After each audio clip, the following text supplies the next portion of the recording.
Okay, let's be real for a second. We are officially halfway through 2026, and today on this explainer, we're going to figure out the real reason your savings goals failed. We're going to dig right into exactly why your wallet isn't quite matching up with those big expectations you had 6 months ago. So, why did your January savings plan fail? Be perfectly honest with yourself here. Most of us made some pretty grand, sweeping financial resolutions back in January, right? And for a vast majority of us, those plans have just completely crumbled by now. If you're looking at your bank account today wondering where that massive end of your surplus went, believe me, you are absolutely not alone. We have all been there. But the why behind it? Well, that's the central mystery we're going to unravel right now. First things first, it's not laziness. It's your brain's wiring. If you've been beating yourself up lately, thinking you just don't have enough willpower or discipline, or that you're just inherently bad with money, I need you to stop right there. Actually, scratch that. Falling behind on your savings is not a character flaw at all. It's not a lack of drive. It literally just comes down to foundational human psychology. Here is our agenda for today. 1. The mid-year reality check. 2. 3 psychological savings traps. 3. Practical system-based fixes. 4. Consistency in your investments. And 5. Winning the next 6 months. All right, let's jump right in. Section 1. The mid-year reality check. Where did the money go? Look, falling off track by the time the mid-year mark rolls around is an incredibly common occurrence. In fact, it's a completely predictable psychological symptom. We all start the year with this massive surge of motivation. But motivation? It's a highly finite resource. And when it inevitably runs out, our default behaviors just take over. Section 2. 3 psychological savings traps, or your brain's faulty wiring. Let's objectively examine the 3 distinct cognitive traps that are actively sabotaging your wallet behind the scenes. Because once you can recognize these traps, you're empowered to just step right over them. Trap number 1 is present bias. This is a documented scientific phenomenon where your brain literally treats future you like a total stranger. Think about it for a second.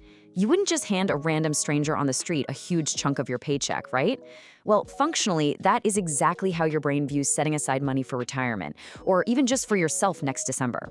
The neural pathways that light up in your brain are identical to the ones used when you think about someone you don't even know.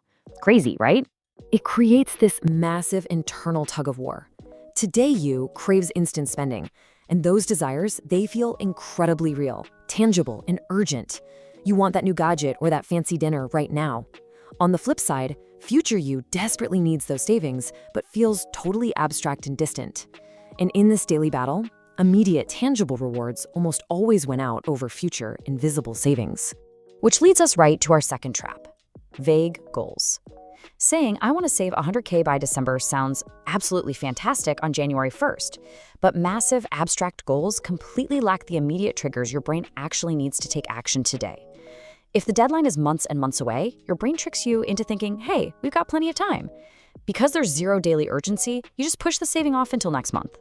And then we have the third trap, all or nothing thinking. This is the mindset that missing one single budget month ruins the entire financial plan. This is a remarkably dangerous cognitive distortion because it creates a really nasty domino effect. People will overspend just a tiny bit on one weekend trip, decide the whole monthly budget is officially ruined, and then completely abandon their plan for the rest of the year. They throw away their entire financial trajectory after just one minor slip-up. Section 3. Practical system-based fixes. The cure. Okay. We know we cannot just outsmart the brain with raw willpower, so we have to outsmart it by building reliable systems. To fix present bias, you absolutely must automate your savings.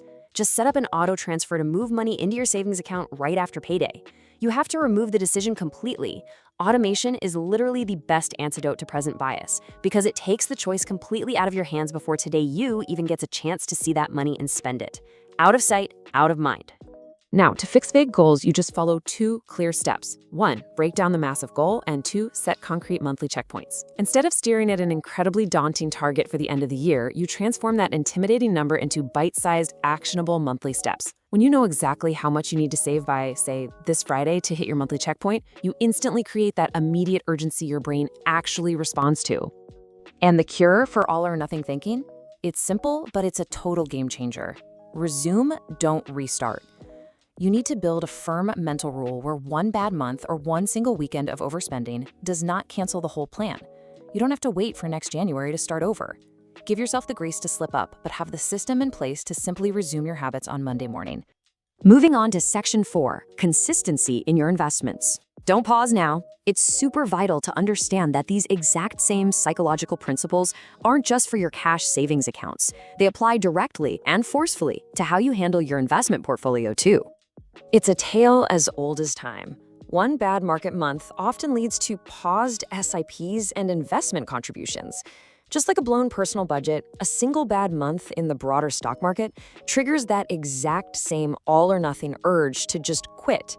You see a little red in your portfolio, present bias kicks in, fear takes over, and suddenly you want to hit pause on your contributions. This is exactly why automating those investments is vital. It protects future you from the emotional knee-jerk reactions of today you. Section 5, winning the next 6 months, your action plan. All right, forget about what happened in the first half of the year. Let's focus all our attention right now on how you can take immediate systemic control of the rest of it. 6? Half the year is gone, yes, but you still have exactly 6 full months left. That is an enormous amount of time to execute the systems we just mapped out. 6 months is more than enough runway to stay completely consistent and fundamentally change your financial trajectory before the year closes out. You've got this. Just remember this, the system you build today decides how the next 6 months go. You cannot rely on raw willpower alone. Willpower gets exhausted, it's fleeting. Relying on concrete, automated systems rather than your daily motivation is exactly how you are going to successfully navigate the rest of this year. So I'm really curious, which of these psychological traps hit you the hardest? Was it the present bias, the vague goals, or that sneaky all-or-nothing thinking? I really encourage you to reflect on your own financial habits over these last few months. Share your thoughts in the comments below and let us know how you plan to systemize your success for the rest of the year. Thanks so much for joining me on this explainer, and I'll see you next time.